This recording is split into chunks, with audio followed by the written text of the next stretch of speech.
Suspense.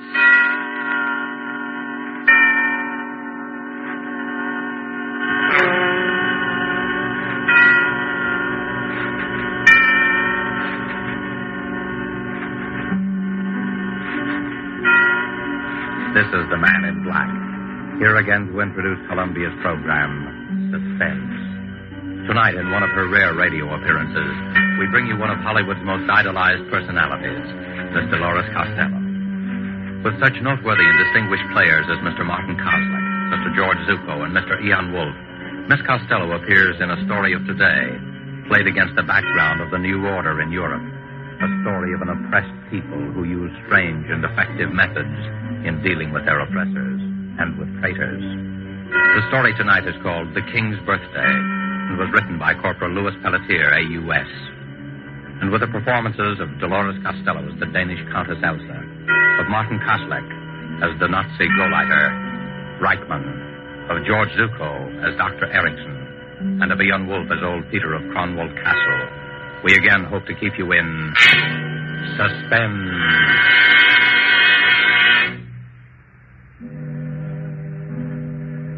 They come to the castle almost every day now, the Gestapo, trying to question me. But it seems I'm very stupid. Somehow I don't give the right answer. Perhaps it's my advanced age. When they ask me about the night of the king's birthday, I get confused. I ramble on in the fashion of old people. Gentlemen, Kronwall Castle is 300 years old. For all those years, Kronwall has been a symbol of Danish liberty. Gentlemen, the sea waves beat against the rocks of Kronwall. The sea is deep. The sea knows everything. Ask her. Stop babbling nonsense, you old fool. Answer my question. Did you know about those notes? But of course, Herr Lieutenant. Everybody in the district knows about them. The note said Count Victor would kill himself on the night of the king's birthday. Did you see the notes? Oh, no, Herr Lieutenant. But the note said that Count Victor would kill himself because of his great shame. That I do know. And the note said the exact time, 12 midnight. So you know the exact time? Yes, I'm fond of clocks, you see. My father had a clock that told the time with a bird jumping out. The bird whistled, like this. Stop that insane chirping. Yes, Lieutenant. I'll take care of you later. Perhaps I'll have something that will improve your memory. Stay there till I call you. Yes, Lieutenant. There's nothing the matter with my memory.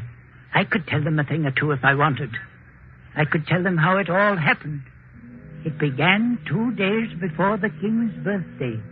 That was the day the new Nazi Gauleiter, Herr Reichmann, came to the castle to see the Countess Elsa. I was told to show him into the library. It was cold and grey, and the sea was pounding on the rocks, very angry, like it always is in November. The new Gauleiter sat by the fireplace and warmed his hands and called for a glass of brandy. And bring some soda, too, please. Yes, Herr Reichmann. How soon did your mistress say she would see me? In a few minutes, Herr Reichmann. You told her it was most urgent. Oh, yes, I told her. She'll be with you soon. I doubt it. Most women's idea of soon is the best part of an hour. In my country, we train our women to... The brandy, Herr Reichmann. Oh, thank you. Yes, in Germany we... Courvoisier. Where did you get brandy like this? Count Victor can get many things that are forbidden to his countrymen, Herr Reichmann. Count Victor's cellar is well stocked. Is it really? Yes, we have meat at the castle. Nobody in Denmark has meat. Only Kronwald Castle. You're lucky. So they say. Shall I leave the brandy, sir? Yes. But you stay here a minute. Tell me, what's your name? Peter, sir. Ah, yes, Peter. You have been at Kronwald since you were a child. 63 years. Am I correct?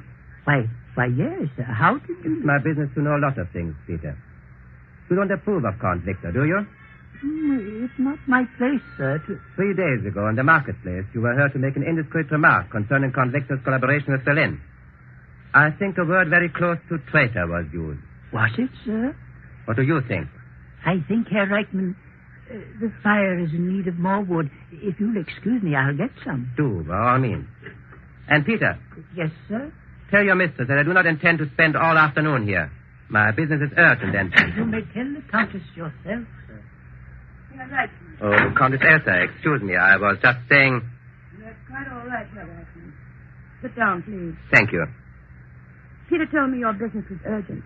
I hope I haven't kept you. Oh, not at all. My business is urgent, but as a new Gauleiter of this district, I might combine social pleasure with business and...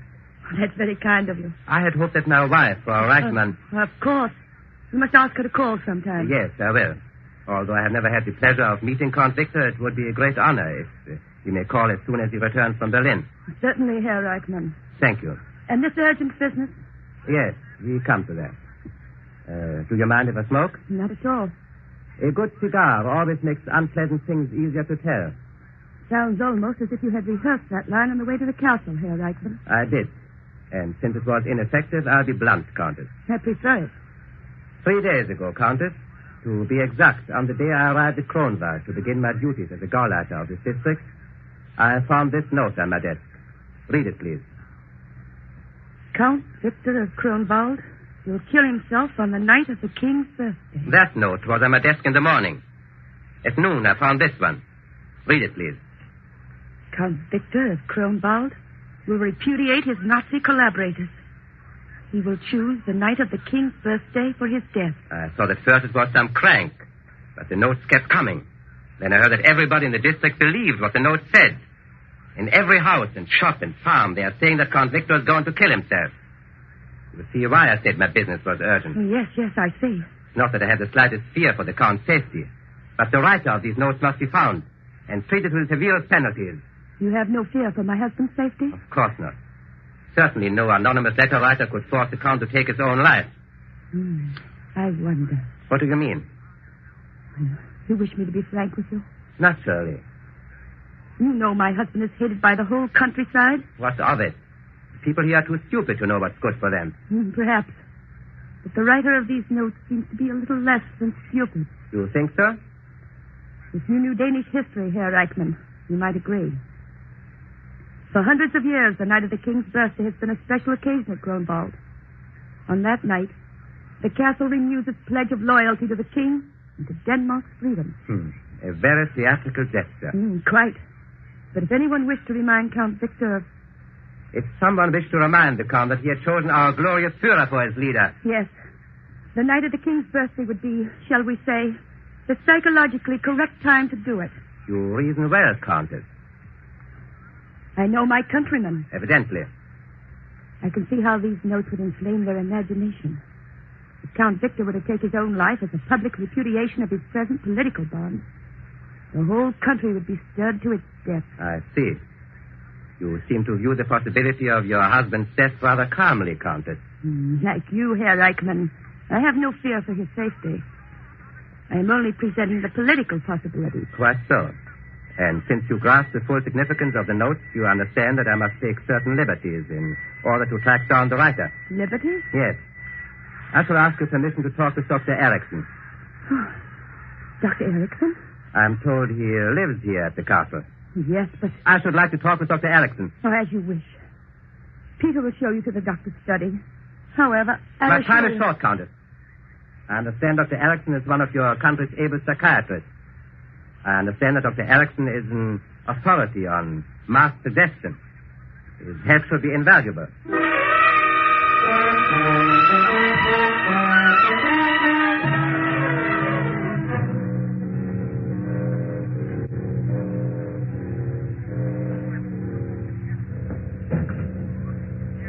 Dr. Erickson. Yes, Peter. Show the gentleman in.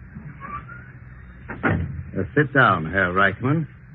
Don't be alarmed about these mice. I'll remove them just as soon as Herman here gets through the maze. Watch him. He's really quite clever. I've been trying him on liver extract and... he made it. Good night, Herman. Now, off to bed. I've been expecting you, Herr Reichmann. Please sit down. Thank you. You've come to see me about the notes. Am I right? Yes, you're right, Doctor. When I first heard about them, I said to myself, the new Gauleiter will want my theory concerning the type of mind which would be prompted to write such notes. I'll tell you my theory, Herr Reichman. I don't want your theory, Doctor. I want you to answer some questions. Oh, so it's like that. And perhaps you want a sample of my handwriting, too. I'm not a fool, Doctor. That's very possible. How long have you been treating Count Victor for a certain nervous disorder? 5 years. What would you say is his condition now? You've never met Count Victor, have you, Herr Reichman? No. When you talk with him, you'll see no outward signs of his malady. It manifests itself only during periods of despondency. In the last few years, I'm happy to say that these periods have been infrequent. Count Victor depends a good deal on you, doesn't he, Doctor? Perhaps I've almost cured him. In return, he's given me this laboratory and also money for my experiments. But you do have a great deal of influence on his mental processes. Yes, Herr Reichman, I do. In fact, if I had decided to, shall we say, liquidate Count Victor, I would have written the notes exactly as the people say they are written. Like all nervous people, the Count would be highly susceptible to such a mental attack. That's what you wanted me to say, isn't it? Yes. We know then where we stand. Almost. One thing more I'll ask you, Doctor. Count Victor had a brother who left Kronwald when Denmark was occupied by our troops. That brother, Christian, is now known to be working with the Danish underground. Formerly, he was one of your students at the university. Is that right? Christian was one of my most brilliant students. Do you know where he is now? No, I don't. And neither does your Gestapo. That's the only thing we share in common. You're a very outspoken man, Doctor. I find it the best form of deception. Do you think it wise to try to deceive the lawful government of your country? Lawful government? You have a quaint sense of humor, Herr Reichman. You may not find it so quaint. If Count Victor ever removed his protection from you. He won't. When you've informed him of his impending suicide, as I presume you will, you'll see that he will need me more than ever. You do intend to show the notes to the Count, don't you? Yes. I will present myself to His Excellency tonight on his return from Berlin. Yes, his reactions to the notes will be most interesting. Would it inconvenience you if I would be present on the occasion? Oh, not at all, Doctor. I'd be delighted. Your own reactions should be most interesting, too.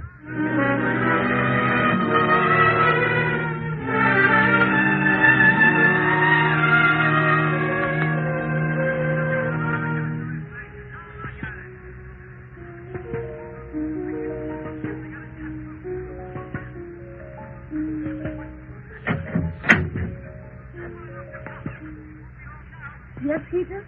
Count Victor asks that you and Dr. Erickson come into the library now, Countess. Thank you, Peter. Are you ready, Elsa? Just a minute, sir. This is going to be difficult for you. Very. Kurt, Yes? how must I think? How must I discipline my mind? I mean, in thinking of Victor. I don't know, Elsa.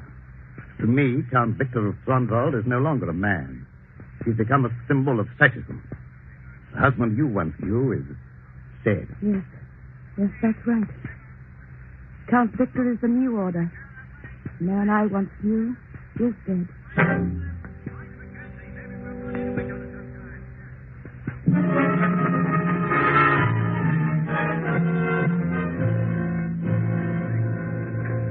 Sad?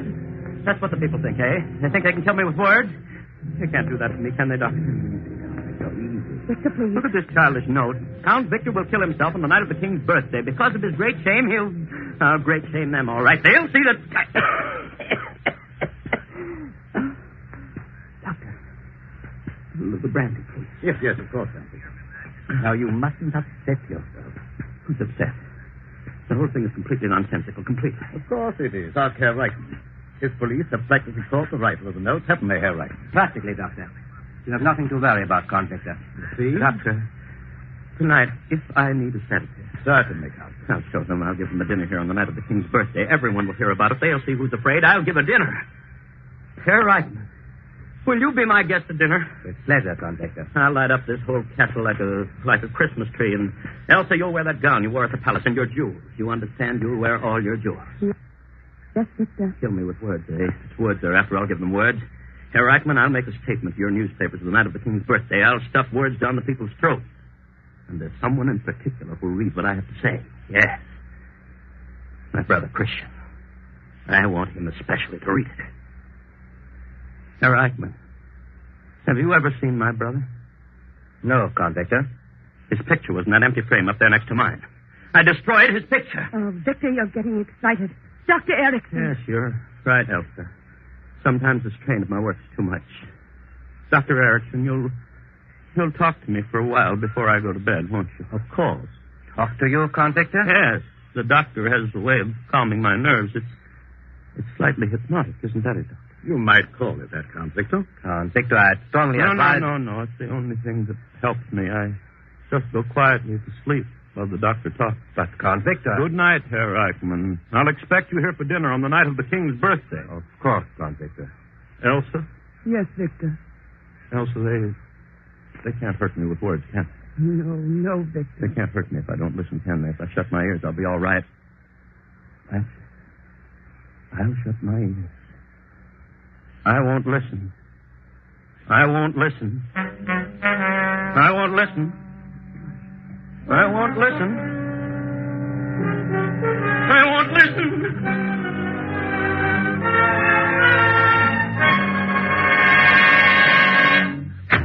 Herr Gauleiter. Yes, Lieutenant? While you were out to lunch... Please tell me. It's another note. Yes, Herr Gauleiter. Where did you find it this time? I hesitate to... Speak up! Speak up! I found it, Herr Gauleiter, in the pocket of my own tunic when I was about to go on duty. Never mind the details. I found one of them under my pillow this morning. Count Victor called me and said there was one delivered with his morning paper. The farmer came in here at 8 o'clock. He found one nailed to his door. This has got to stop, Lieutenant. Yes, Herr Gauleiter. Just as our Führer says. If you tell a lie often enough, everybody believes it. That's true, Herr Gauleiter. Is it? Well, as the Gauleiter says... Do you believe Count Victor will kill himself? Oh, no, Herr Gauleiter. Neither do I. But the Countess was right about one thing. If he did kill himself after all these notes, the effect on the people would be electrifying. But you just said that... I am talking about effects, Lieutenant. From what I have seen of the Count, he is too much of a coward to take his own life.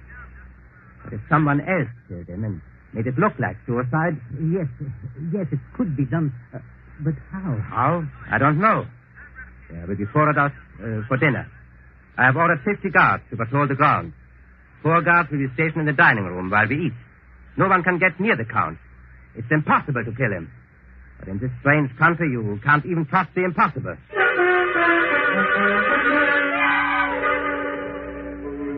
They say the castle is guarded tonight. 50 soldiers. They say the Count locked himself up in his room all day writing. A message to the people, they say. They say the Gauleiter has 5 Gestapo men at the castle besides the soldiers. 1 Gestapo man is watching the food for poison. Wait a minute, you. Taste that wine before you bring it into the dining room. What did you say, sir? I said taste that wine. Oh, taste it. Why, of course.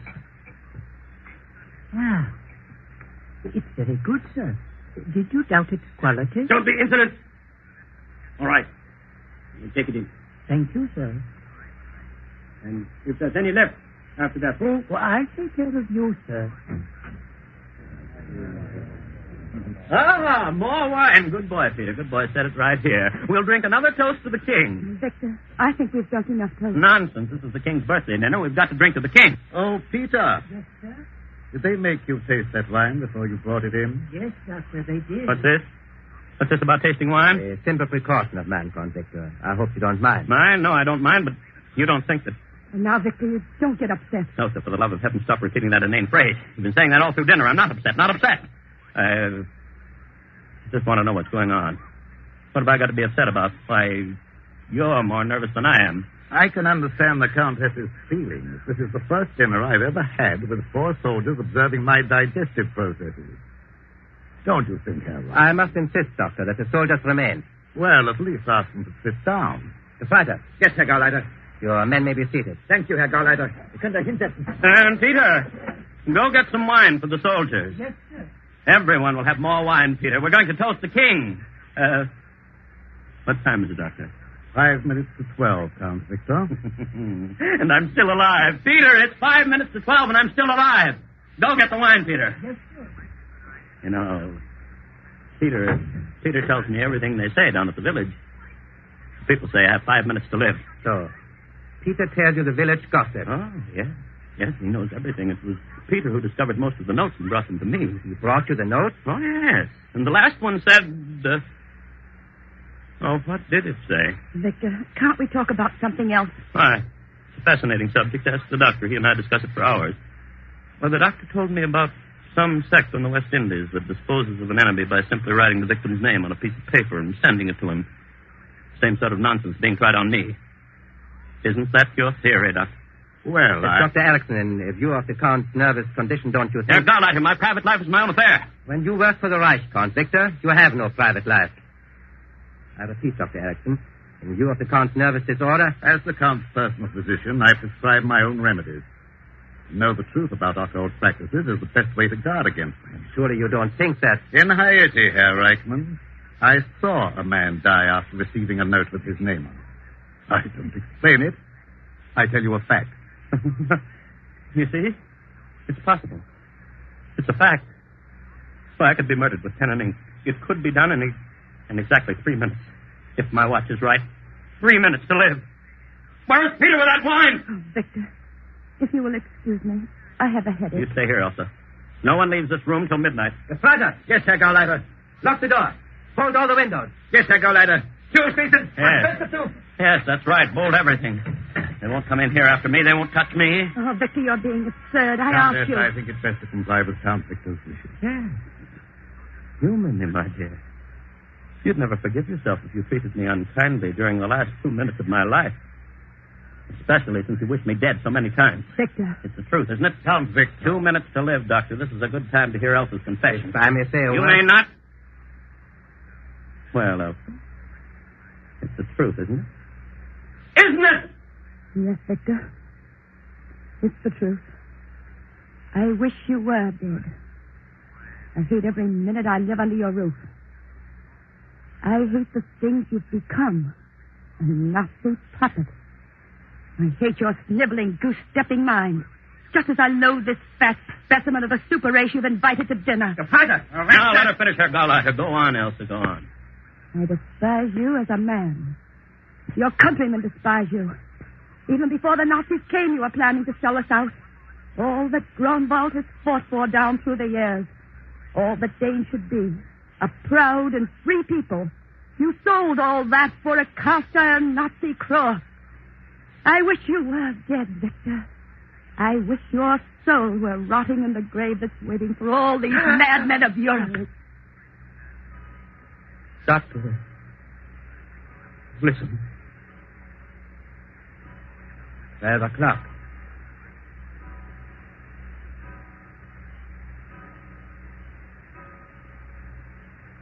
May God grant wisdom to our king and freedom to our people. May Grunwald always keep the faith.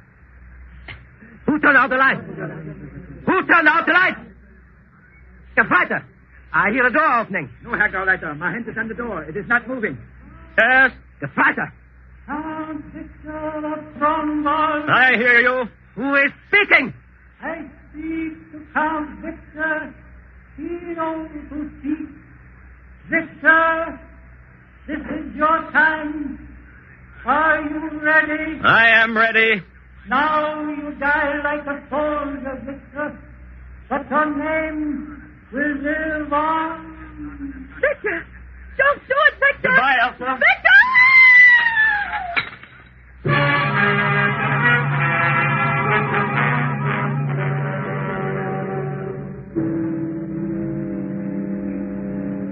Have they found the body yet? They say the body was washed out to sea. But yesterday on the rocks, they found the Count's wristwatch and a handkerchief with the initial V on it. They'll never find the body. Say what you will. Count Victor was a brave man to take his own life. Yes. He showed those Nazis that Dane could die for honor. You know what the Nazis say? They say someone forced the Count to kill himself. How could you force him? That's what the Nazis say. And listen, they've arrested old Peter. They're trying to make old Peter talk. Peter won't talk. But if he did, I bet he could tell them a thing or two. Yes, I could tell them a thing or two. I could tell them why they'll never find Count Victor's body. You know why? Because Count Victor didn't jump out of the window. How could he? Count Victor was dead 6 days before the king's birthday. No, I didn't kill him. He was shot through the head by his own brother Christian the night he came home unexpectedly from Berlin, 6 days before the King's birthday. Yes, I worked with the underground, and so did the Countess and Dr. Erickson. That's why Christian came here to see us. When the Count returned unexpectedly, Christian decided to try to reason with him. They quarreled and, well, Christian eliminated the slimiest traitor Denmark has ever known. It was then that Dr. Erickson got the idea for the note. Listen, you've got to find. Listen, your Goliath has never seen Count Victor. You'll pose as the Count and you'll stage your suicide. The moral effect on the people will be tremendous. Christian agreed, and we started sending the notes. The rest was easy. We all played our parts, and Dr. Erickson coached us on the exact thing to do at 12 midnight. At the last stroke of 12, Peter will turn out the lights from downstairs. You've got that, Peter? Yes, Doctor. Then what do? I go through the passageway that leads to the hidden door in the dining room fireplace. I open the door and call out, Count Victor, this is your time. Are you ready? And you, Christian? I say, I am ready. I call out, don't do it, Victor. Don't. Then I break one of the windows. And you, Christian? I go through the fireplace door and disappear. Yes. And Count Victor of Frondwald has died for his country.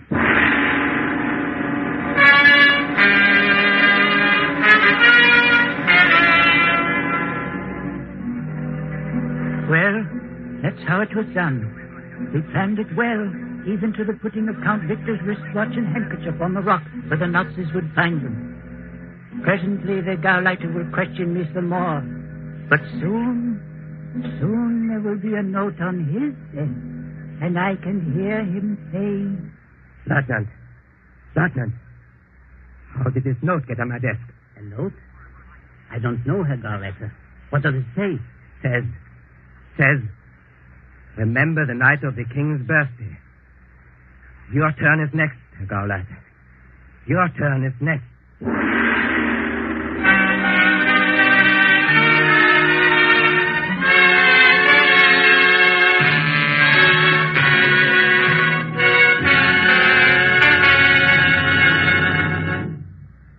So closes The King's Birthday, starring Dolores Costello with Martin Kozlek, George Zuko, and Ian Wolfe. Tonight's tale of Suspense. The producer of these broadcasts is William Spear, who, with Ted Bliss, director, Lud Gluskin and Lucien Marowik, conductor and composer, and Corporal Louis Pelletier, radio author, collaborated on tonight's Suspense. This is your narrator, the Man in Black, who conveys to you Columbia's invitation to spend this half hour in suspense with us again next week. Suspense will be heard at a new time, Thursdays at 7:30 Pacific War Time. Perhaps you will want a note this time. Suspense will be heard on Thursdays, beginning next Thursday at 7:30 Pacific War Time, and our play next Thursday will be The Singing Walls.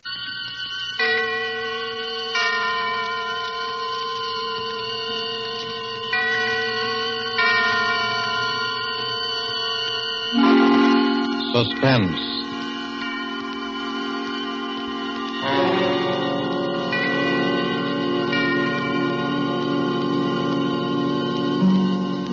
This is the Man in Black, here again to introduce Columbia's program, Suspense. Tonight, heading our Hollywood cast are two noted leading men. One, Mr. Preston Foster, a star long established, the hero of many an adventurous film. The latest, the 20th Century Fox production, Guadalcanal Diary. The other, Mr. Dane Clark, a newcomer to the screen, whose auspicious debut in Action in the North Atlantic has made him warmly welcome in these parts. Mr. Clark appears tonight as a young man who awoke one morning to find himself in a very serious jam. And Mr. Foster is the San Francisco homicide detective who is willing to help his friend, up to a point. The play called The Singing Walls by Robert L. Richards, adapted from a story by Cornell Woolrich, is tonight's tale of Suspense. If you've been with us before, you will know that Suspense is compounded of mystery and suspicion and dangerous adventure. In this series are tales calculated to intrigue you, to stir your nerves, to offer you a precarious situation, and then withhold the solution until the last possible moment. And so it is with the performances of Preston Foster as Detective Denny Sullivan and Dane Clark as young Tom Cochran, we again hope to keep you in suspense.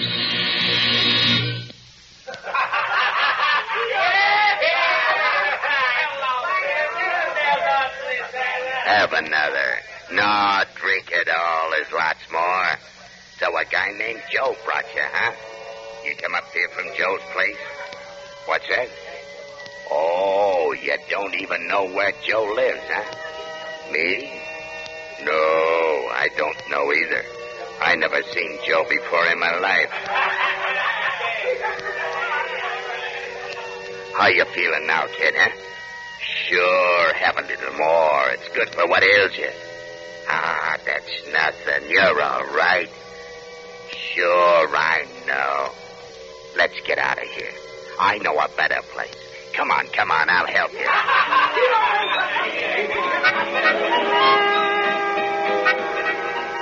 No, that's not a window. It's bricked up. They put a building up right behind this one. That's right. It comes right out of the walls. Singing walls. Yeah. We got hot and cold running water here and singing walls.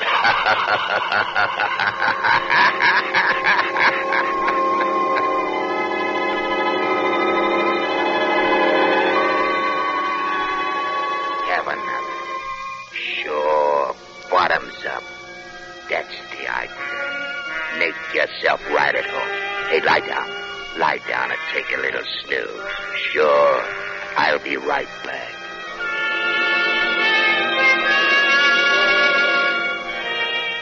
What's the matter? Have a little trouble in here while I was gone? What's blood? Sure, blood. All over your shirt. Oh, him? Oh, he's all right.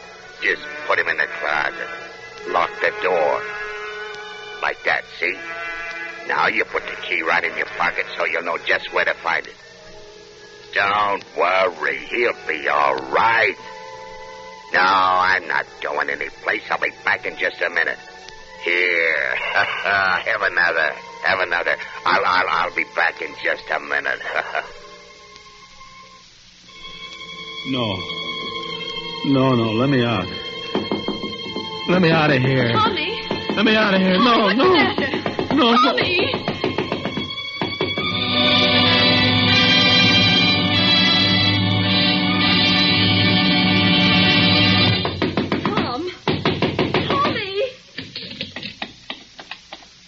Wake up.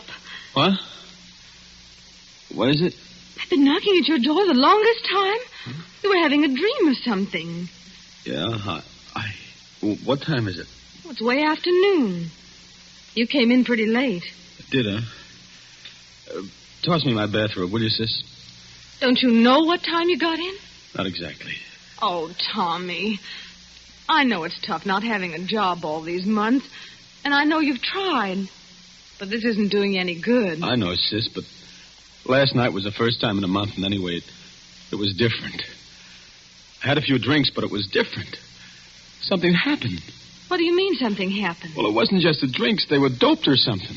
Oh, Tommy. No, look, sis, it's not just an alibi. I don't remember where I was or anything, only that just now I seem to be dreaming about it. About what? About last night. I could hear you banging on the door all the time I was dreaming.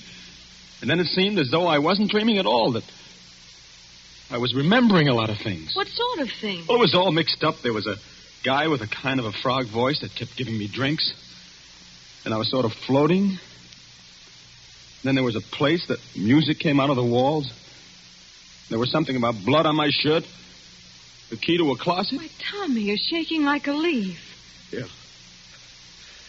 It was a pretty scary dream. If it was a dream... What you need is some good hot coffee. Now hurry up and get dressed and come on downstairs. Here, I'll get you out a clean shirt. Yeah, I'd better wear the old one. I've only worn it once. Oh, but it's all messy. Yeah, it does look kind of... Mildred. What? My shirt, give it to me. Now what's the matter? Look, Mildred, that's blood. Well, I guess it is. I know it is, just like it was in the dream. Oh, Tommy, don't be so silly. You must have hurt yourself somewhere. But I didn't. Look, there isn't a scratch on me. Well, then you got in a fight. Maybe. What else could it have been? Well, that's what I'm trying to think. Well, stop thinking and hurry up and get dressed. My goodness, look at the way you threw your clothes around last night. Trousers on the floor. Here. Oh, dear, everything's falling out of the pockets. I'll pick it up. You get dressed. Thanks. You didn't come home with much, did you? Well, I didn't have much to start with. Well, I'll put it all up here on the bureau. 25 cents in change and your keys. Now, hurry. What'd you say? I said hurry. No. Before that, what'd you say? I said I put your change and your keys up in the bureau. Keys?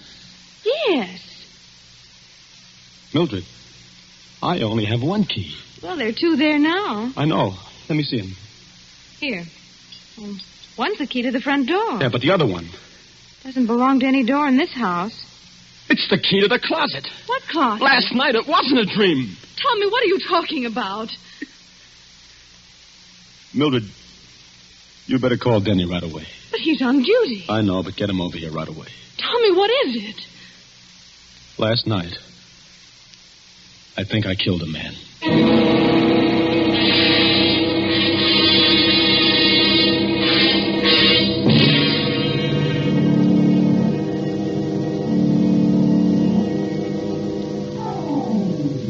Let me look at your eyes.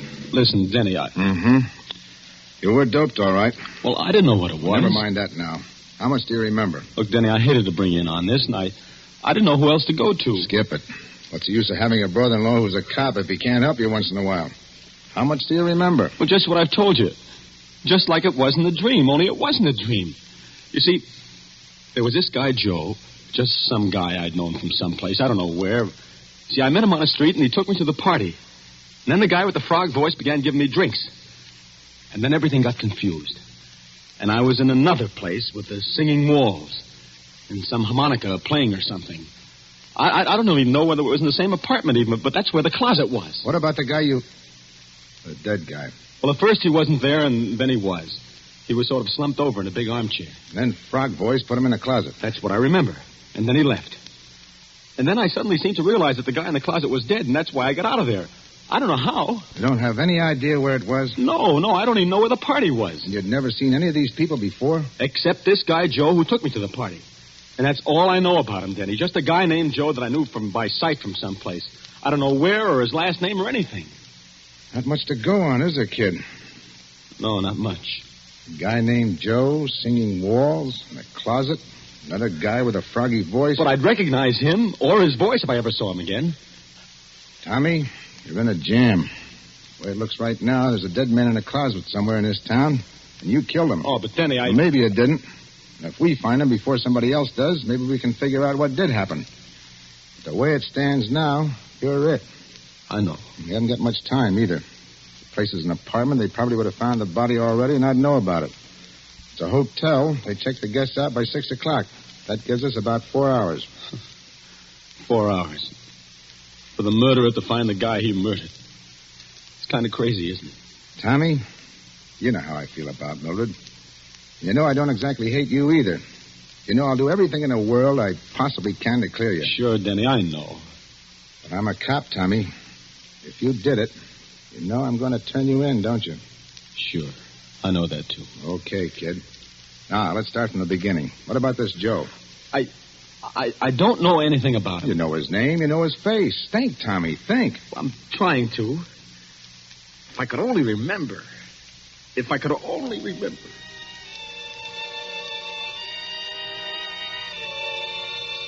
So a guy named Joe brought you, huh? You come up here from Joe's place? What's that? Oh, you don't even know where Joe lives, huh? Me? No, I don't know either. I never seen Joe before in my life.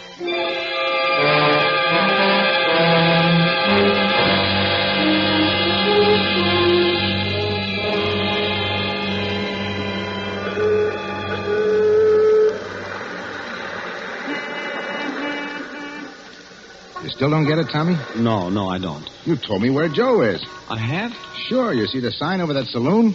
Yeah, Joe's place. But how do you know that? Tommy, you were playing with bad boys last night. And this is where bad boys hang out, among other places. It's got a name. It's run by a guy named Joe. He minds his own business, as far as we know, but his customers don't. So? It all clicked when I remembered you said the guy with the frog voice asked you if you came up there from Joe's place. He didn't mean where Joe lived or anything. He meant this place. He thought maybe you were one of the boys. Yeah, but how did I ever meet this Joe? I've never been here in my life. He runs another joint, a respectable saloon. It's a sort of cover, about 3 blocks from our house, the Town Tavern. Hey, that's right. Remember? Now, Joe may or may not be in on this. Frog Voice made a big play to you that he didn't know Joe. He'd never seen him before in his life. His customers always cover him. It's better for them that way. If my hunch is right, Joe is going to be plenty surprised when he sees you walk in there. Me? Walk in there? Ah, don't worry. Just walk in and sit down at the bar. If you're not out in a couple of minutes, I'll know you recognize the guy and we're on the right track. I'll come in as though I didn't see you and go into the phone booth. And then what? Then we'll see. Okay, kid? Okay. Oh, one thing. Huh? If he offers you a drink on the house, take it. Sure. Well, here goes.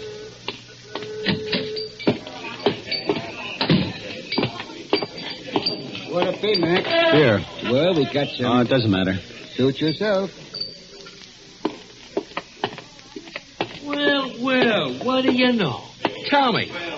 Hiya, Joe. Hey, what are you doing down in this part of town, kid? Oh, I had to come down to see a guy. I didn't know you had this place. Oh, just a little sideline. It's where I first started, you know. Sure, I know. One beer, that'll be 10 cents. Hey, no, none of that. You gotta have one on me, kid. A real drink. What do you have? Well, Scotch?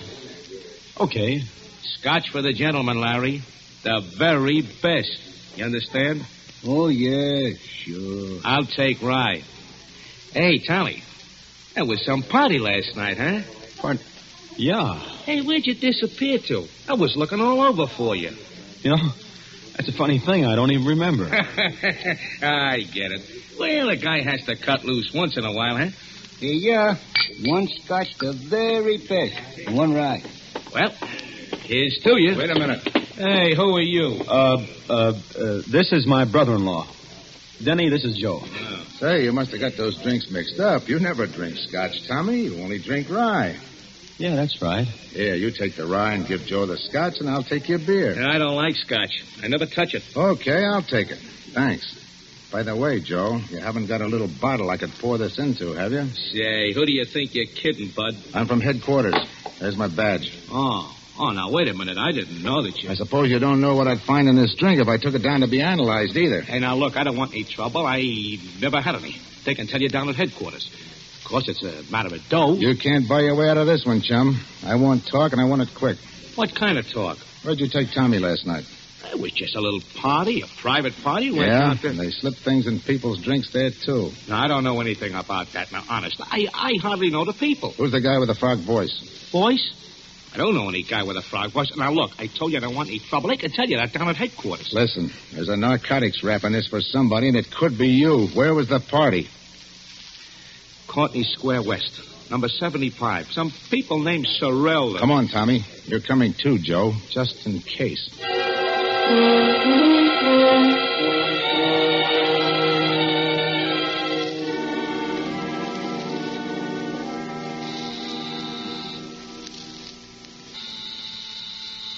Sorrell, A.J. This look like the place, Tommy? Well, it looks like it. Could be. Everything has been so confused since last night. Well, this is it. It better be. Mrs. Sorrell? Yes? I'm from police headquarters. Oh? Mind if we come in and look around? Why, no. Come on, Tommy. You too, Joe. By the way, you two know each other? Oh, his face familiar. I think he's been here on a couple of parties. We kind of get crazy parties. All kinds of people wander in and out. Is that what the trouble is? It might be. Know anyone with a froggy voice? No, not that I can remember. Okay, let's look at the apartment. Well, this is the hall, of course. And here's the living room. Joe, you stay here in the hall. And you better be here when I get back. I'll be here. So this is the living room. Uh-huh. This is the bedroom. Looks kind of messy now. See anything? No. Over here's the kitchenette. I see. That's about all there is to it. What's that room there? Oh, that's just a sort of storeroom. Well, I think we better look at it, though. Come on. Well, all right. There, see? There's nothing much in it. An old armchair and a bed. We use it as a guest room sometimes. Jenny, that closet. Oh, there's nothing in there. There's a lot of old odds and ends. Open it. Well, it's locked. All right, unlock it. I'm not sure where the key is. And, lady, you better find it. Well, I'll try. Be right back. Is this it, Tommy? Well, there was a closet like that. And a window just over there where that one is. And the armchair and the bed. Don't you remember? I can't, Denny. Let me have that key. Wait a minute. Here she comes. I think this is it. Try it. It sort of sticks sometimes. I'll help you. Now, there it comes. See? Just a lot of old junk. Uh-huh. Oh, come on, Denny. You sure? Sure, I'm sure. Come on. Well, I guess that's all, Mr. Sorrell. Thanks for showing us around. That's all right. Hello, Joe. Still here, huh? You don't mind if I stay here and visit a while, do you? No, I guess not. Well, goodbye. Bye. Thanks again. Well, goodbye and good luck, copper. I'm sorry, Denny. Yeah, it was a try. Well, what do we do now? I don't know, Tommy. I don't know. Think, Tommy. Think. We found Joe. Now, what about those singing walls?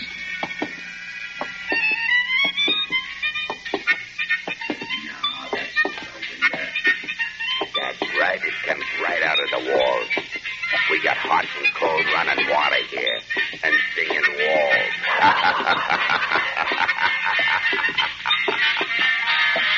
Denny. Yeah? Listen. What? That's it. The singing walls. The music I heard last night. You sure? Sure. I remember the piece, the harmonica, and everything. It's coming from right around here someplace. Denny, it's coming from their apartment, the one we just left, Sorrell's. Well, come on. This must be the place, Tommy. The closet, now the music. They must have been pulling a fast one on us. Well? All right, quit stalling. Come on, Tommy. Stalling? You heard me. You two brushed us off pretty slick, didn't you? Hey, now listen, I told you I don't know anything about this, but if you... Where's the music coming from? Well, from the radio. The radio? Yes, I turned it on in the kitchen just now when I started to fix dinner. It's a little portable. Here, see? Okay. I don't get it. What did you mean by Skip it. Well, Tommy, here we go again. I don't care. That was the music I heard. And that's the same number, and it sounds like the same band. Hey, wait a minute. Now what? Where's your phone? On the desk. Tommy, look and see what station that's coming over. All right. WBTA. It's a local station. Thanks. Hello? Operator? Get me station WBTA. A radio station. I don't know what the number is. Just get it. This is a police call. Thanks. May be wrong, Tommy, but I got a hunch. Hello? WBTA? What's that band you got on now? I don't care if it's an electrical transcription or a Mickey Mouse cartoon. What's the guy's name? What? Turn off that radio. Now, what was that guy's name? Yeah. Mm-hmm. Well, where can we get a hold of this guy? Where does he hang out? I see. 5 nights a week, huh? That include tonight?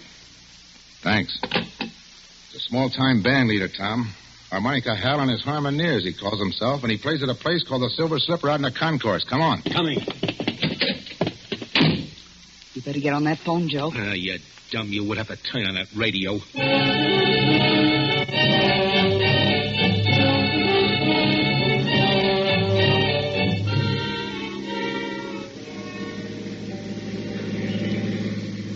There's a Silver Slipper right over there. Okay, let us out here. Right. Here you are. Thank you, sir.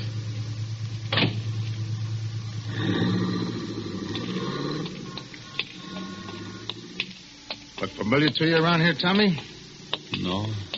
Oh, I'm afraid it's a bum steer, Denny. Look, kid, here's the way I figure this music deal. You may have heard a recording of this band the way you did a little while ago.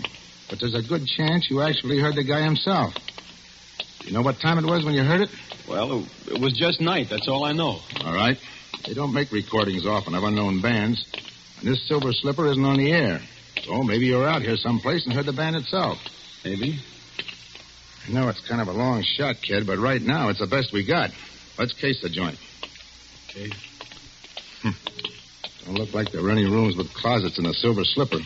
Say, what about that crummy-looking hotel next to it? Yeah, I was just thinking. If you were in a room with a closet and all that, and you really did hear this band, that hotel's the only place you could have been.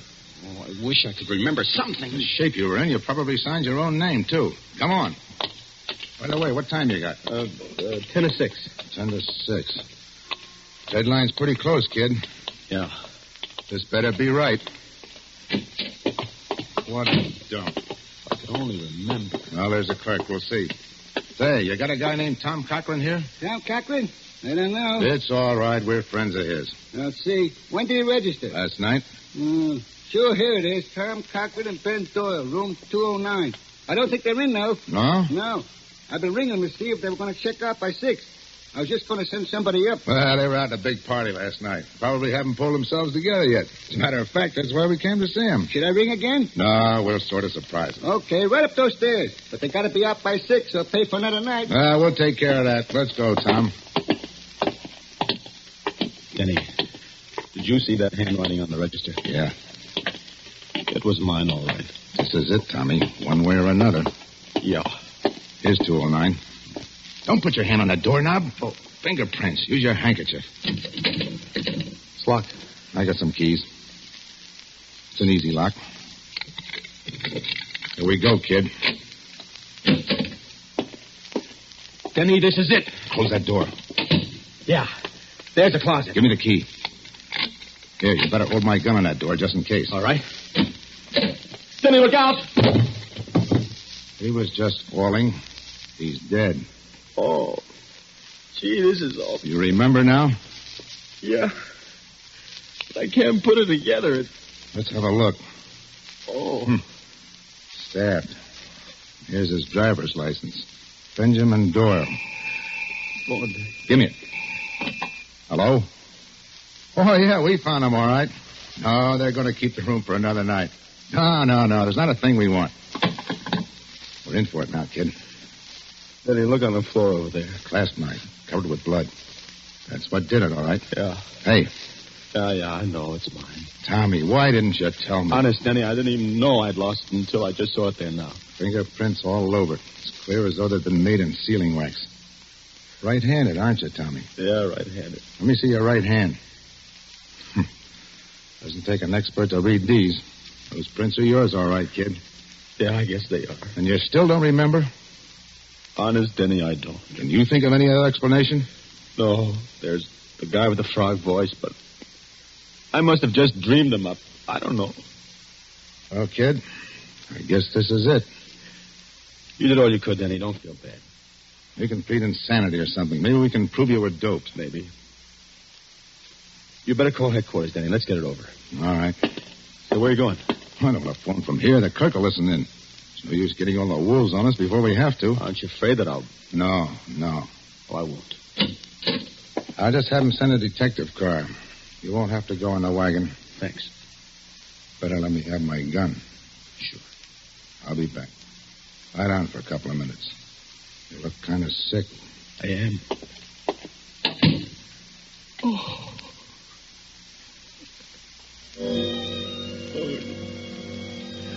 That's the idea. Take a little snooze. I won't be gone long. Get a little sleep. Do you good. I'll be right back.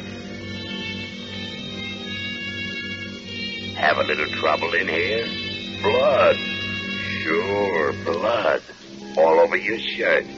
Oh, he's all right. Put him in the closet. Lock the door. Key right in your pocket. I'm not going anyplace. Back in just a minute. Sure, I'll be right back. Be right back.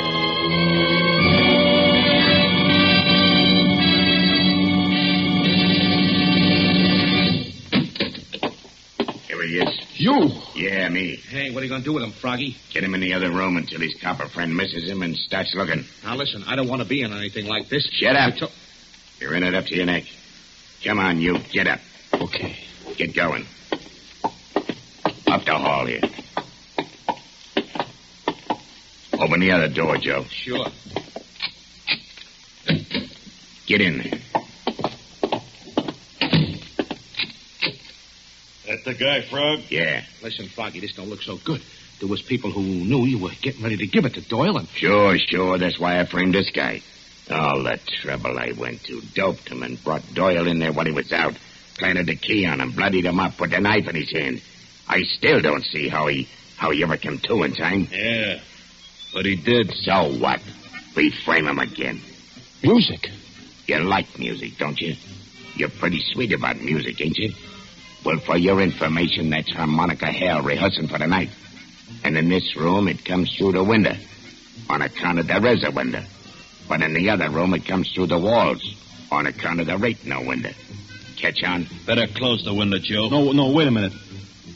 Yeah, I do like music. Do you mind if a guy in a spot like I am hears a little music? What about it, Froggy? Sure. Leave it up. And let's have music while we work. It'll cover up the noise if he makes any fuss. So what's the new angle? Knock him off. Dump him in the park. Dead by his own hand. Remorse. We leave the gun beside him and plant some of Doyle's stuff on him. Yeah, I got it. All right, get going. Tie him up. Right. Yeah. Put a handkerchief in his mouth. Yeah. Put a cord around him. He's drunk, see? And we're taking care of him. Okay. Where's the car? Round the back. Nobody will see us going out that way. All right. You ready? Just a minute. All right, take a look. Okay. All right. Take a look out the door. Okay. All clear? Yeah. Let's go. Lock the door after we go on. Okay. Down the hall to the back stairs. Hey, what the... All right, drop those guns and cover him, you guys. I got him. What is this? You'll find out, Graziani. Get that gag out of the guy's mouth and untie him, Mike. Sure. Denny, I heard the music. I hoped you would. I asked him to leave the window open. I heard the conversation, too. Enough. Okay, boys, take him down. All right, come on.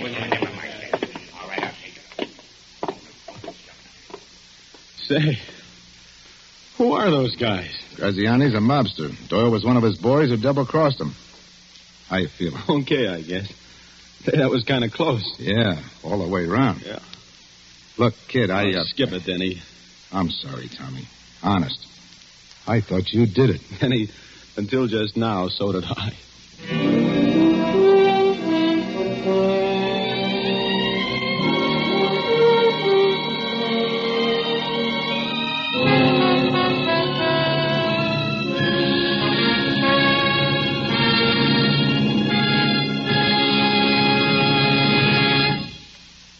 And so closes The Singing Walls, starring Preston Foster with Dane Clark. Tonight's tale of Suspense.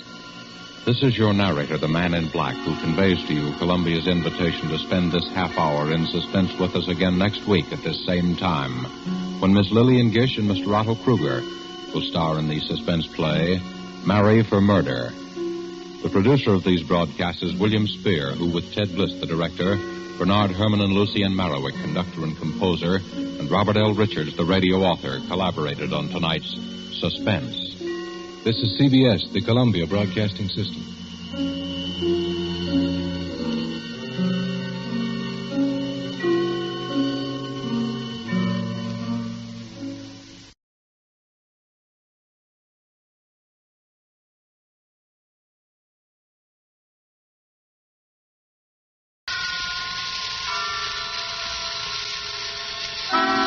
Suspense.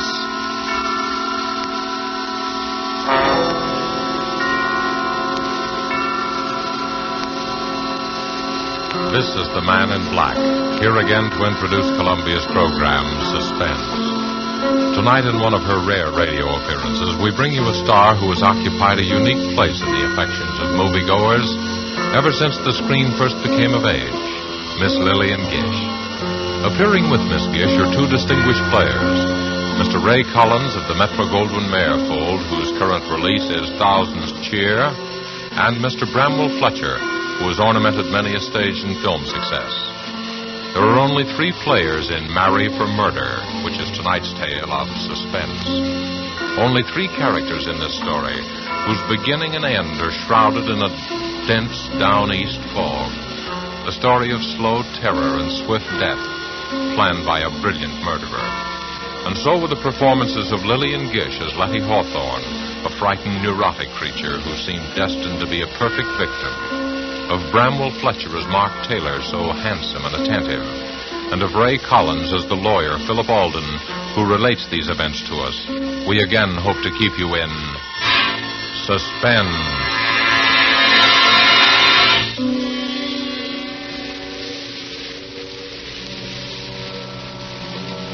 I used to love the sound of foghorns on the bay, especially at night when I sat before the fire, let their lonely wail weave a contrast between my snug comfort and the gray immensity outside. But I've lost my taste for them now. Lost it on the night I heard them moan a dirge of death.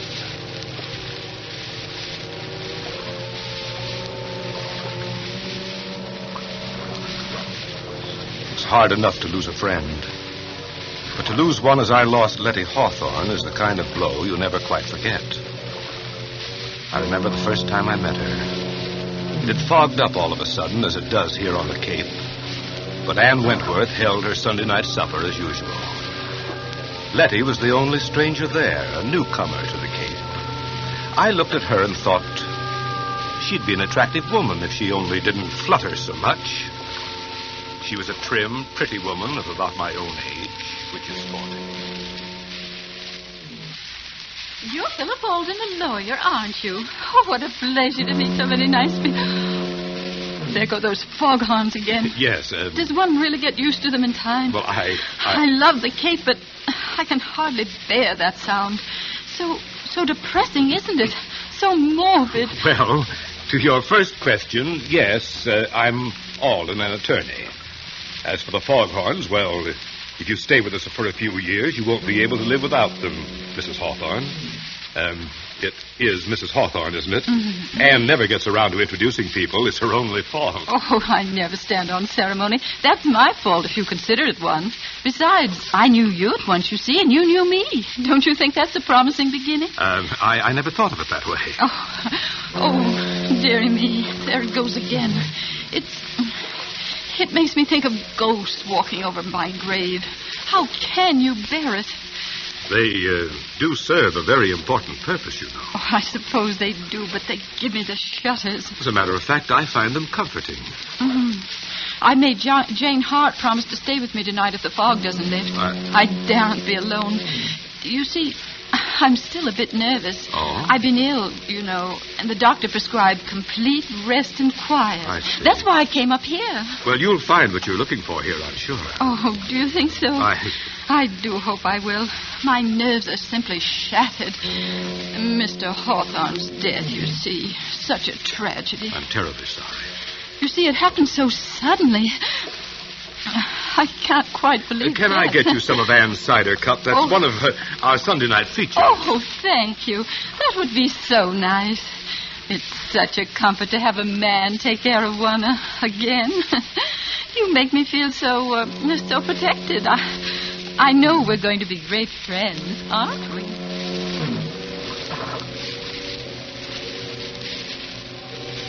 I can tell you I worried a bit for a while after that first party.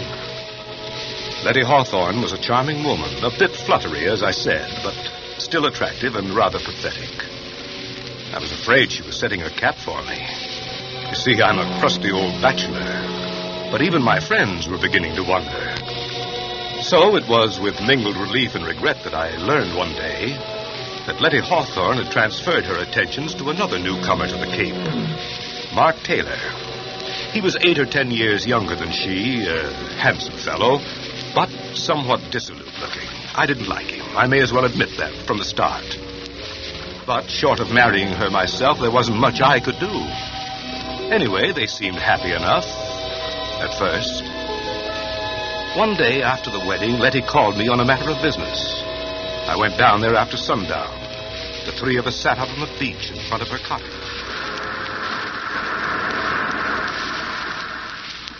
I'm so glad you were able to come, Philip. You see, Mark and I were counting on you. Always glad to oblige you, Letty. As a matter of fact, Alden, we want you to attend to a legal matter for us. Yes? Yes, Philip. Mark wants to make a will. I told him I don't like wills. There's something so unhealthy about them. But Mark simply insists upon it. Very sensible, I'm sure. Oh, you men. You're all alike. It needn't be a very elaborate affair, Alden. Just a simple document stating that I leave all my property to Letty. Well, if he does that, Philip, I want you to make out a will for me, too. Leaving everything I have to Mark. But, Letty, there's no need... I insist. Oh, well, Alden here is going to think I married you for your money. Money? Oh, why, I really don't know anything at all about my affairs. Really, I don't. Frank, Mr. Hawthorne always used to say, Letty, I really think you know less about business than a child. I left the management of his estate entirely to his secretary, you know. Well, just some simple document that makes my intention clear. You know the form, Alden. And, of course, if Letty insists... But I do. We'll have twin wills. Hmm. It doesn't sound so frightening that way. The way Letty talks about wills, you can tell she has a secret vice, can't you? A secret vice? My wife's a murder mystery fan, Alden. I didn't find out until it was too late. Oh, Mark, you silly... When you say that, Taylor, smile. I'm a detective fan myself. It's a busman's holiday, of course, but I always read the latest whodunits. If my father hadn't insisted that I follow in his footsteps, I'd have been a detective instead of a lawyer. Really? How interesting. Tell us, Philip, do you ever get any cases like the ones we read about? Well, if you want my opinion, the chief difference between fact and fiction is that the author of a novel wants you to see the pattern and the author of a murder tries to hide it. Oh. Well, what do you mean by that? Well, take your case, for example. You and Letty are making out your wills. I heard her say that she wanted to leave her money to you. But how do I know the idea just sprang into her head of its own accord? How do I know that you didn't plant it there? Plant it? What do you mean? Why, what possible reason could I have? Well, as things stand now, there's no reason for me to ask if you planted the idea in her head. But if Letty were found dead... Dead? Oh, Philip, how dreadful. How can you even think such thoughts? Mark, darling, how terrible for you. Philip, you're to apologize this minute. No, Letty. Philip was just trying to explain. Well, I won't have him talking about such horrible things. Of course, I didn't mean you to. I was just using you as an example. Well, I didn't mean to be rude, Philip, but, well, you know my nerves, and it's getting dark. Oh, the bay is beautiful at night, of course, but I've always been afraid of the water. That's why I've had such a time persuading her to come out for a sail. The Artemis has been tied up all summer, waiting. It's just silly, I know. And I will go with you, Mark. But let's wait for a calm day. You know, Letty's idea of a sail is to sit becalmed half a mile offshore. My wife has perfect confidence in me, you see. Oh, Mark, it isn't that. You're making fun of me, aren't you? Of course, I trust you completely, but, well, I'm not very athletic. You're missing one of the treats of the Cape if you don't sail. But I shall. Of course I shall, and soon.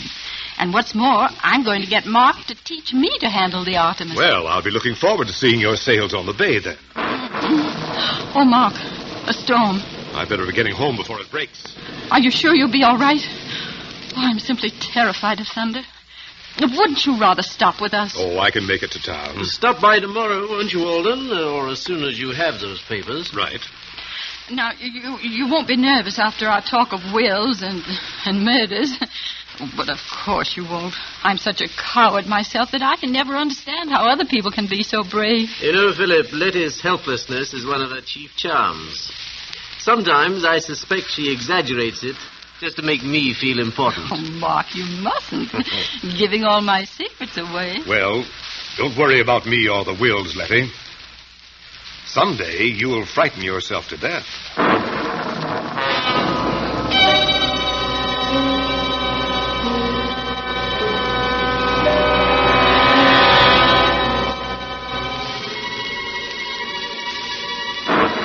There was little enough for me to go by.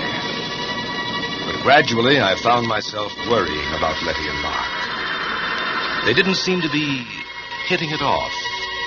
Oh, on the surface, everything was smooth. But I was haunted by a premonition of what I didn't know.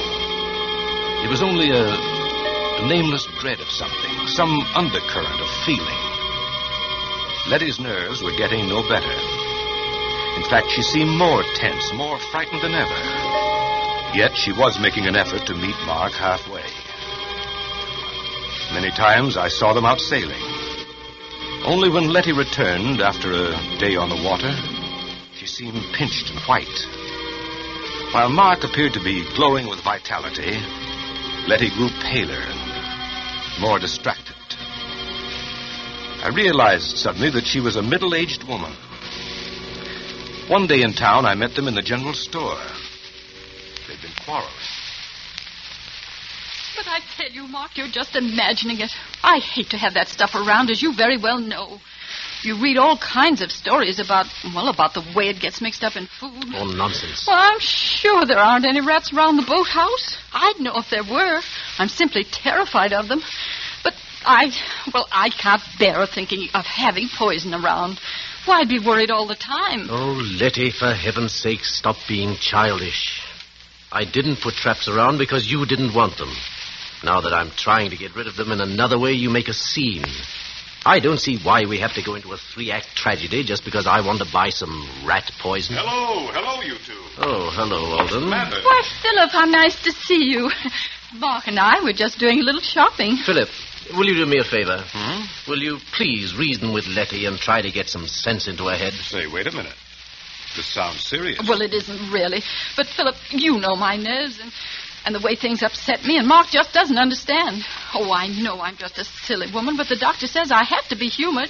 And now Mark is so unreasonable. It is such a little thing. Of course it's a little thing, and that's why I can't understand your attitude. Now, look here, Philip. The boathouse is infested with rats. Wouldn't you say the obvious course of action would be to get rid of them? Why, of course. But poison, rat poison. Oh, Philip, don't you see how horrible it is? I mean, accidents do happen. I've always hated to have anything like that around just in case. I've heard of children eating this stuff by accident. But you two people can take care of yourselves. Frankly, Letty, I think you're making a fuss over nothing. Yes, that's right, Philip. That's just what I told her. Well, very well then. But if I'm found dead, I hope you realize you'll both be under suspicion.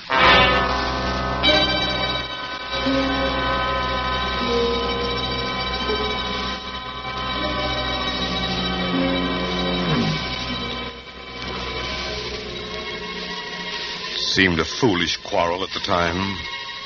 Yet when I left them, I kept hearing Letty's voice. Very well, then. But if I'm found dead. Very well, then. But if I'm found dead. Very well, then. But if I'm found dead. Suddenly, a monstrous idea occurred to me. I wondered if Letty had been trying to warn me.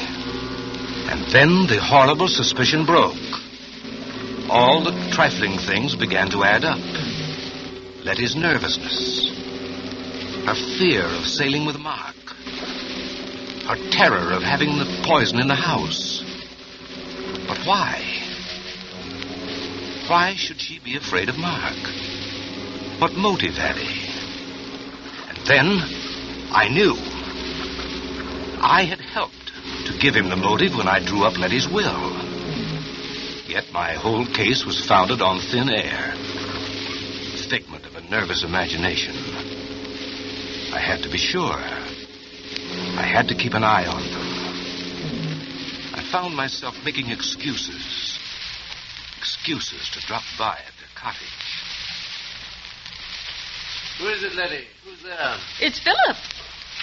Oh, Philip. Well. Hello? You're almost getting to be a member of the family.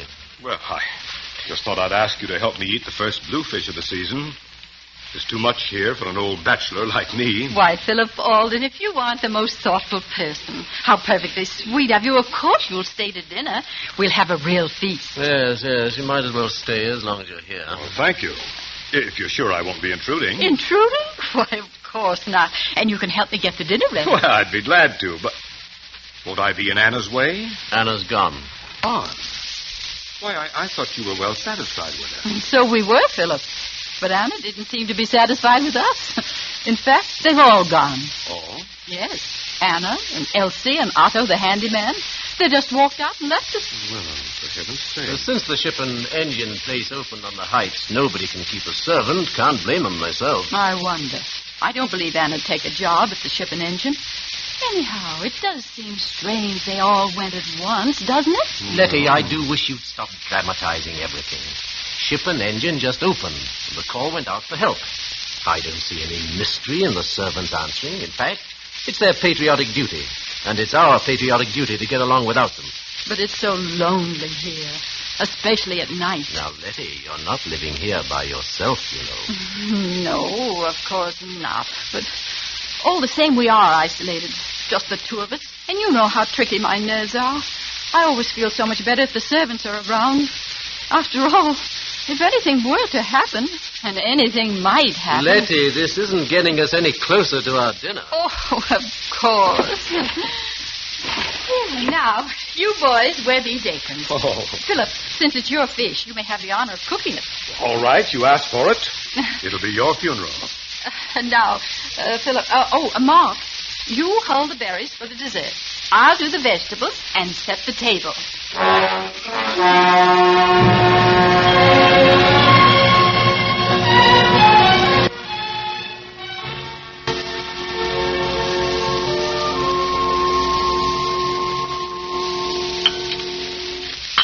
Well, for a seasoned bachelor, this dinner's a rare treat, Letty.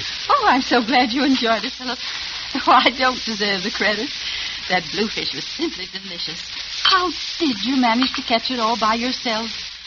I always think men are so wonderful. Well, I'll be glad to take you both the next time I go fishing. It's good fun.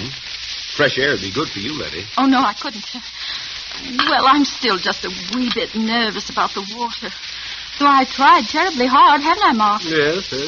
I'll be good about the sailing. As you know, I'm learning to manage the Artemis all by myself, aren't I, Mark? I don't write my name in the wake anymore, do I? Yes, Letty's a real hand at the tiller. She'll be a better sailor than I am soon, you see. You'd have seen her take the Artemis into harbor the other day. She did, all right. Yes, she came through that channel with a breeze against her.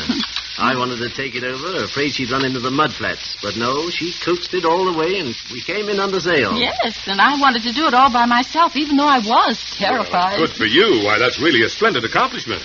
I've been negotiating the harbor for years, but I confess that I have trouble every now and then. Well, since nobody wants any more berries, I guess it's time to do the dishes. Now, I'll show you what a good hand I am as a dishwasher. Wait a minute. That's my job. Here. No, Here. I'll clean and wash. You two can dry, and you can dry. Letty, what is it? Well, you shouldn't have tried to carry that tray. No, it's not that. Why, Letty, what's happened to you? You look ghastly. I'm afraid something I ate. Here, you better lie down. Oh, I'll carry her upstairs. Get a doctor, will you? I'm afraid, Mark. I'm afraid I've been poisoned.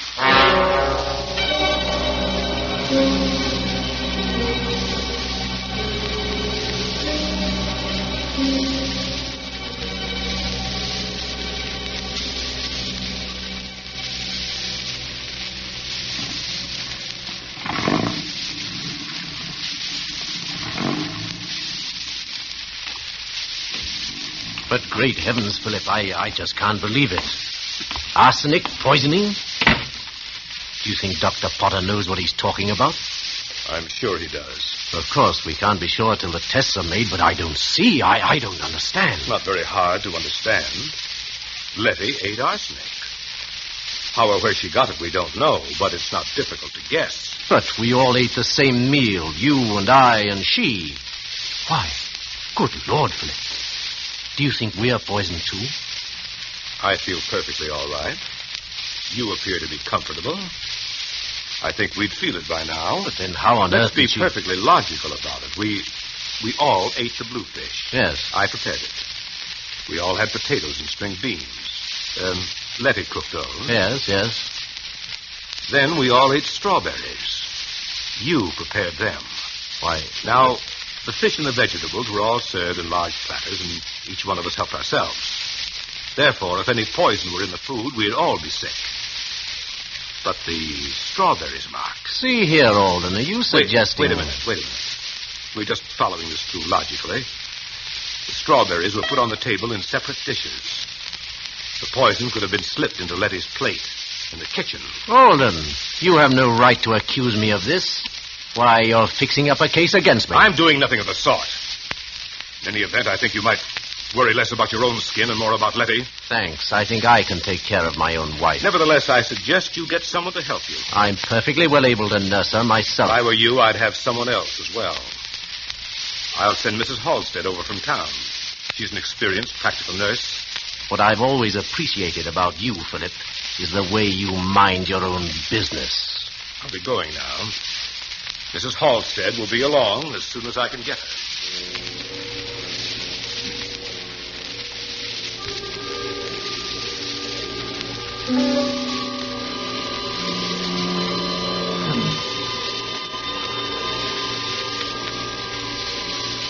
doctor's analysis came, it was arsenic poisoning, all right. There were traces of arsenic in the sugar on Letty's dish. Letty was recovering.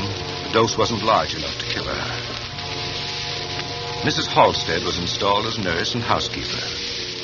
Just then business called me to New York, where I found myself worrying about Letty.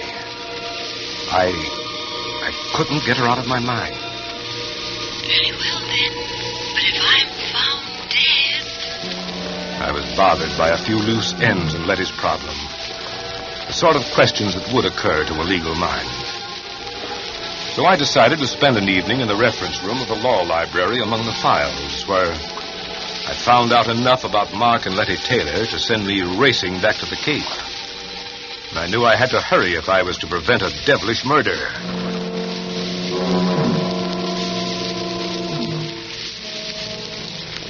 It was one of those dull gray afternoons when I arrived at the station. The fog was so thick over the bay that it seemed to cloud the whole town. Cold fear gripped me. Letty and Mark, I learned, had left at dawn for a weekend sail. I could picture them. Murderer and victim. Shrouded in the gray veils of the fog. Drifting. Waiting. While the foghorns cawed a hoarse warning of murder. So, I was too late. The trap was sprung. With my newly gained insight into the affairs of Letty and Mark, I could have averted the tragedy, but I was too late. Or was I? If only they hadn't really left for that sail. I took the chance. Feeling my way along the Cape Road, I reached the Taylor cottage. Nobody was there.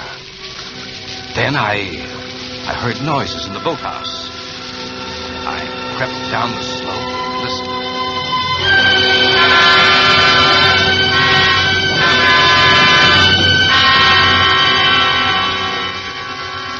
Oh, Mark, you fool. Philip Alden will be sure you plan to murder me for my money. I saw the suspicion dawn in his mind that day we made out our twin wills. I saw it grow when I was seen in the general store, and you brought the rat poison. And that night when I was taken ill, he was sure. Do you hear me? Sure! You wanted to teach me to sail the Artemis. Thought I was afraid of the water. Well, Mark Taylor, when your body drifts ashore, Philip Alden will swear that only an accident prevented you from murdering me. What fools you men are. Aren't you? Aren't you? Why wouldn't you like to answer me, Mark? Don't you wish you could talk to me again? To your helpless little Letty. But you can't, can you? Dead men can't talk, can they? But they say that in the instant of dying, a man can understand many things. Did you understand, Mark? But how could you? You are really a stupid man, Mark. Didn't you ever wonder about my former husband and his tragic death? Didn't you ever want to know about Frank Hawthorne? He did. At the very end, he wondered about his predecessor, George Martin. Strange how both died in a yachting accident, isn't it? Frank died off the coast of California, and George was drowned in the Gulf of Mexico. And now you, Mark, your body will be found someplace along the Cape here, I suppose. Oh, what bad luck I've had with my husband. But how thoughtful all of you were to leave me your property. Too bad I'm such an extravagant widow, isn't it? For I do run through money. I wasn't lying about that. Oh, dear, I wish you could help me get your body to the Artemis. If only you hadn't insisted on turning back when the fog rose, I could have killed you so much more neatly. A sudden gust of wind while I was at the wheel, and the Artemis jibes, and the boom catches you, and off you go to the bottom of the sea. But now, I've got to lug you back on board and pitch you overboard somewhere. It was really inconsiderate, Mark, to make me kill you in the boathouse here. You won't have to drag the body aboard, Letty. Oh, Philip, I'm so glad you've come. Are you, Letty? Something dreadful's happened to Mark. I'm so upset I hardly know how to tell you. Oh, Philip, I think I've... You needn't pull a phony feint this time, Letty. I fell for it before when you made me think that Mark had poisoned you. That is, almost. Why, what do you mean, Philip? That was a little too smart, Letty, that poison scene. Because when I left you, I wondered about two things. Why anyone should be foolish enough to attempt that type of murder before an audience, and why, having attempted it, he should fail to make the dose large enough. Why, I don't know what you're talking about. I think you do. You see, while I was in New York, I took the trouble to look up a few matters that were bothering me. And I found the newspaper clippings of your two previous, shall we say, accidents. Oh, Philip, isn't it dreadful? Still pretending. You're a clever woman, Letty, but I overheard you just now. You'll never prove anything. I think I will. You see, I found the motive, too. It was marry for money, marry for murder, wasn't it? I wouldn't try to run away, Letty. I brought a gun. You're coming with me to the police station. Don't wonder that you hate the sound of foghorns, Letty Taylor. You spoil them for me, too.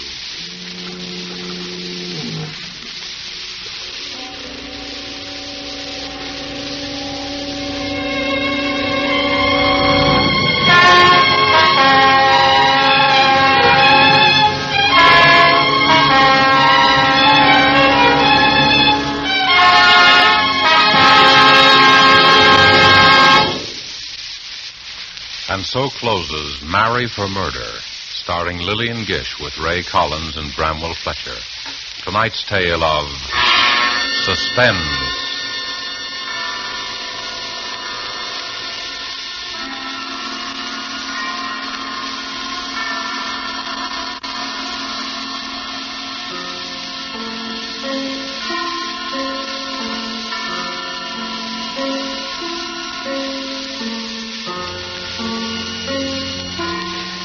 This is your narrator, the man in black, who conveys to you Columbia's invitation to spend this half hour in suspense with us again next week, same time, when Virginia Bruce and John Loder will star in the Dorothy B. Hughes suspense thriller, The Cross-Eyed Bear.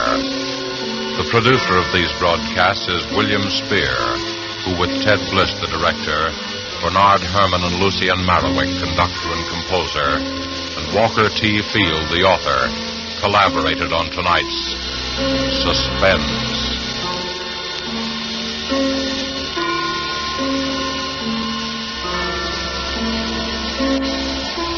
This is CBS, the Columbia Broadcasting System.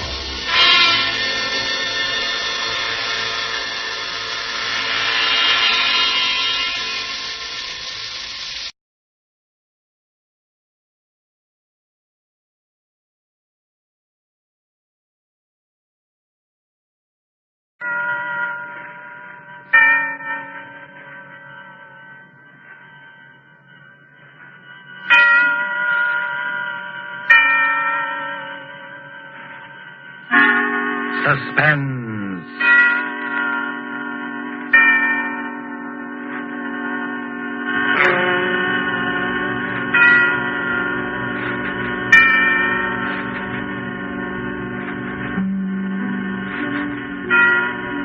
This is the Man in Black, here again to introduce Columbia's program, Suspense. Tonight, in one of her rare radio appearances, we bring you one of Hollywood's most idolized personalities, Miss Dolores Costello. With such noteworthy and distinguished players as Mr. Martin Koslick, Mr. George Zuko, and Mr. Ian Wolfe, Miss Costello appears in a story of today, played against the background of the new order in Europe. A story of an oppressed people who use strange and effective methods in dealing with their oppressors and with traitors. The story tonight is called The King's Birthday and was written by Corporal Louis Pelletier, AUS. And with the performances of Dolores Costello as the Danish Countess Elsa, of Martin Koslek as the Nazi Gauleiter, Reichmann, of George Zuko as Dr. Erickson, and of a young wolf as old Peter of Cronwald Castle, we again hope to keep you in suspense.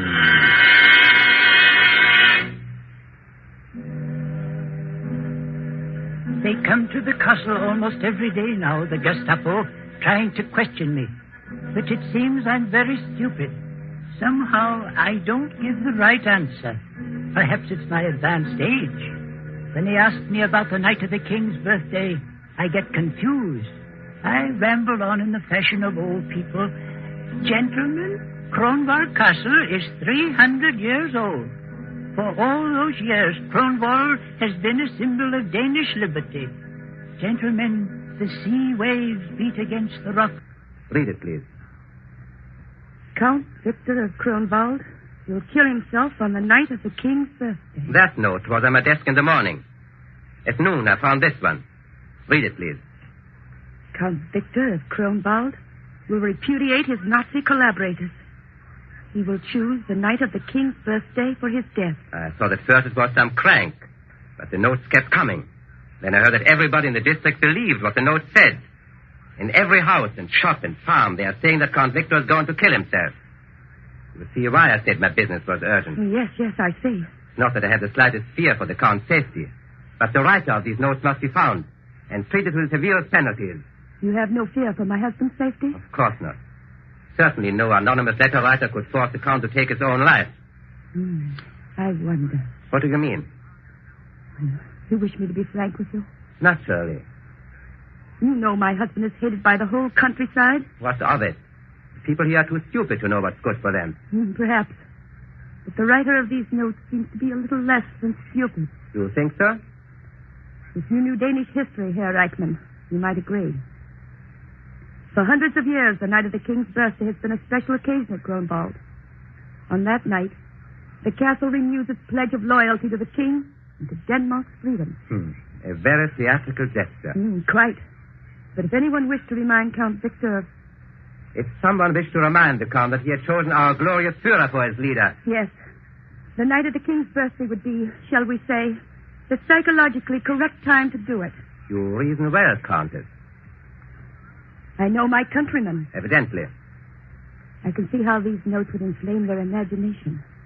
If Count Victor were to take his own life as a public repudiation of his present political bonds, the whole country would be stirred to its depths. I see. You seem to view the possibility of your husband's death rather calmly, Countess. Like you, Herr Reichmann, I have no fear for his safety. Victor can get many things that are forbidden to his countrymen, Herr Reichmann. Count Victor's cellar is well stocked. Is it really? Yes. We have meat at the castle. Nobody in Denmark has meat. Only Kronwald Castle. You're lucky. So they say. Shall I leave the brandy, sir? Yes. But you stay here a minute.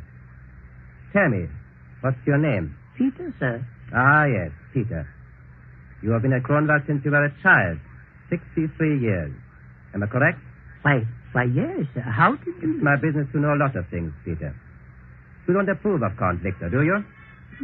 It's not my place, sir, to... 3 days ago in the marketplace, you were heard to make an indiscreet remark concerning Count Victor's collaboration with Berlin.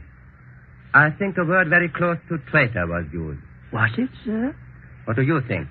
I think, Herr Reichmann, the fire is in need of more wood. If you'll excuse me, I'll get some. Do, by all means. And, Peter. Yes, sir? Tell your mistress that I do not intend to spend all afternoon here. My business is urgent, and... You may tell the Countess yourself, sir. Herr Reichmann. Oh, Countess Elsa, excuse me. I was just saying... That's quite all right, Herr Reichmann. Sit down, please. Thank you. Peter told me your business was urgent. I hope I haven't kept you. Oh, not at all. My business is urgent, but as a new Gauleiter of this district, I might combine social pleasure with business, and... Oh, that's very kind of you. I had hoped that my wife, Frau Reichmann... Of course. You must ask her to call sometime. Yes, I will. Although I have never had the pleasure of meeting Count Victor, it would be a great honor if you may call as soon as he returns from Berlin. Certainly, Herr Reichman. Thank you. And this urgent business? Yes, we come to that. Do you mind if I smoke? Not at all. A good cigar always makes unpleasant things easier to tell. Sounds almost as if you had rehearsed that line on the way to the castle, Herr Reichman. I did. And since it was ineffective, I'll be blunt, Countess. I prefer it. 3 days ago, Countess, to be exact, on the day I arrived at Kronwald to begin my duties as a Gauleiter of this district, I found this note on my desk. I am only presenting the political possibilities. Quite so. And since you grasp the full significance of the note, you understand that I must take certain liberties in order to track down the writer. Liberties? Yes. I shall ask your permission to talk with Dr. Erickson. Dr. Erickson? I'm told he lives here at the castle. Yes, but... I should like to talk with Dr. Erickson. Oh, as you wish. Peter will show you to the doctor's study. However, my time is short, Countess. I understand Dr. Erickson is one of your country's able psychiatrists. I understand that Dr. Erickson is an authority on mass suggestion. His help should be invaluable.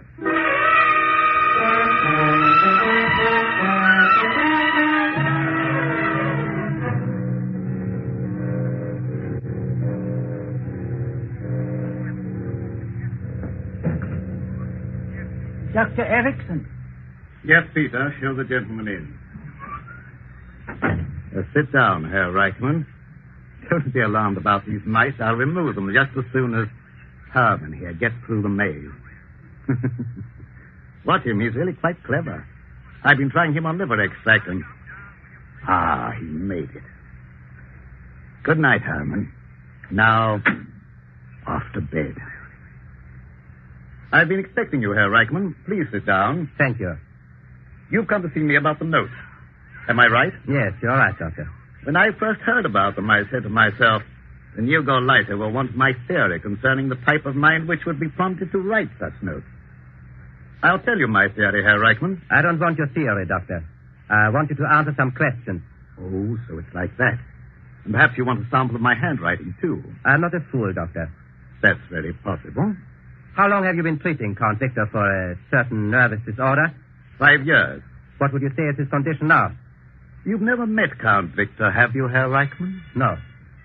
When you talk with him, you'll see no outward signs of his malady. It manifests itself only during periods of despondency. Of Cornwall, the sea is deep. The sea knows everything. Ask her. Stop babbling nonsense, you old fool. Answer my question. Did you know about those notes? But of course, Herr Lieutenant. Everybody in the district knows about them. The note said Count Victor would kill himself on the night of the king's birthday. Did you see the notes? Oh, no, Herr Lieutenant. But the note said that Count Victor would kill himself because of his great shame. That I do know. And the note said the exact time, 12 midnight. So you know the exact time? Yes, I'm fond of clocks, you see. My father had a clock that told the time with a bird jumping out. The bird whistled, like this. Stop that insane chirping. Yes, Lieutenant. I'll take care of you later. Perhaps I'll have something that will improve your memory. Stay there till I call you. Yes, Lieutenant. There's nothing the matter with my memory. I could tell them a thing or two if I wanted. I could tell them how it all happened. It began 2 days before the king's birthday. That was the day the new Nazi Gauleiter, Herr Rothmann, came to the castle to see the Countess Elsa. I was told to show him into the library. It was cold and gray, and the sea was pounding on the rocks, very angry, like it always is in November. The new Gauleiter sat by the fireplace and warmed his hands and called for a glass of brandy. And bring some soda, too, please. Yes, Herr Reichman. How soon did your mistress say she would see me? In a few minutes, Herr Reichman. You told her it was most urgent. Oh, yes, I told her. She'll be with you soon. I doubt it. Most women's idea of soon is the best part of an hour. In my country, we train our women to... The brandy, Herr Reichman. Oh, thank you. Yes, in Germany we... Courvoisier. Where did you get brandy like this? I can't